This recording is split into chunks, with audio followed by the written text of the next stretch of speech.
Larry Magid, CBS News.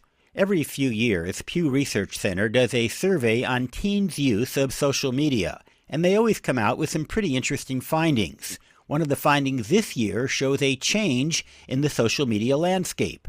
And to explain it, I spoke with its lead author, Monica Anderson. One of the big themes that we saw in the survey is that today's teens are more digitally connected than ever. So more than 9 in 10 teens now say that they have a smartphone or have access to a smartphone.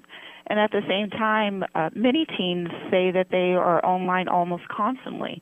So 45% of teens say that they use the internet on a near constant basis. And when you say near constant, what does that mean? I mean, do they just have their phone in their pocket, or does that mean they're actually actively doing something online? Right. So what we do is we give our respondents a range of whether or not they're on the internet maybe once a day or several times a day. And those almost constant users are people who say that they go online even more than several times a day. So they are constantly using the internet. At least checking in very often during the day. What are some of the other top-line findings? So another big shift that we see in this survey is that the social media landscape for teens has changed a lot since the last time we surveyed teens. So today, around half of teens say they use Facebook, which is a far smaller share than who did so when we surveyed teens in 2014 through 2015. And then at the same time, platforms like Snapchat and Instagram have also grown rapidly. So today, a majority of teens say they use those platforms. At the same time, YouTube is quite popular.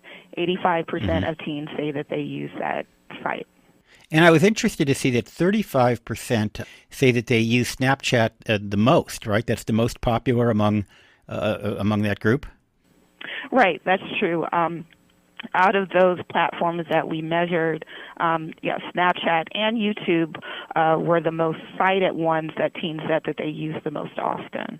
And I found it interesting that I believe Instagram, which had 72% of the teens say they use it, but only 15% say that it's their most commonly used platform. Any thoughts as to why that might be? Yeah, with this survey, we did not specifically follow up and ask teens why they may use a certain site or maybe use them more often. But generally, when we study social media, not just among teens but of adults as well, we know that sometimes different groups may gravitate to different platforms. And with technology, we know that it's something that's always constantly changing and evolving. Right, and I think we've seen some changes from your previous survey, too. And then you had some data around demographics, so low-income teens versus higher-income teens, and I don't know if you have any other demographics. I wonder if you could sort of talk about sort of the differences among teenagers. One of the striking things in this survey is that overall there's not a lot of demographic variation among those platform users. So by and large, teens of all different, whether it's boys or girls or different races or ethnicities, are using these social media sites all equally. But there are a couple of exceptions. So the one that you mentioned is that lower income teens are more likely than teens from higher income households to say they use Facebook. So 70% of lower income teens, so those whose household income is less than $30,000 a year, say they use Facebook. For those whose annual household income is $75,000 or more a year, that drops to around a third. And we've seen that pattern in previous Pew Research Center surveys. Did you delve as to why perhaps access to, for example, Instagram and Snapchat require a smartphone where Facebook you can access on a phone or on a computer? Did you get any sense as to why there might have been a breakdown by income level? No, we don't have a follow-up as to why specifically that these groups use, Facebook in different rates. But I will say, though, your point about smartphone ownership is another interesting finding, in that it's nearly universal. Even among those lower income teens. So about 9 in 10 teens of all different kind of demographic groups have a smartphone or have access to one. I noticed that gaming came out very high on your survey among teens. Why don't you talk about that?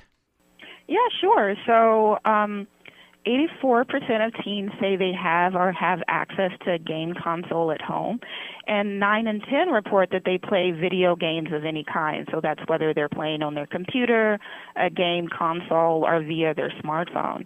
And one of the interesting things in this report, again, that harks back to, a lot of similarities across demographic groups is that, the majority of girls in this survey report having a game console at home, and about 8 in 10 say that they play video games.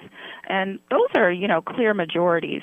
But I will say that playing video games is a bit more universal among boys, and with the fact that 97%, so nearly all, say they play video games in some form or fashion. And that includes both mobile games, PC games, and consoles, all different platforms? Yes, exactly. Yeah. So it's just a broad umbrella of video game use. And then finally, and this is such a relevant question given all the conversations taking place today, you looked into the whole issue of wellness or people's perception of whether or not these devices and these services were helping or hurting, making their lives better or worse. I wonder if you talk a little bit about that. Yeah, and I think that's one of the striking findings in the study is that, even though social media is nearly ubiquitous among teens, there's not a strong consensus among this age group as to whether or not social media has been, mostly a good thing or mostly a bad thing for teenagers. So 45% say it has had both a positive and negative effect, while a third say its effect has been mostly positive, and around a quarter say that its impact is mostly negative. And among teens who say that social media has been a mostly positive thing for people their age, by far the most common response that we saw had to relate to building and maintaining relationships. So for teens who have an outlook about social media, they think of it as a great venue for staying in touch and being connected with friends and family. But I find that nearly a quarter find it mostly negative. I find that stunning that a quarter of the teen population is saying that.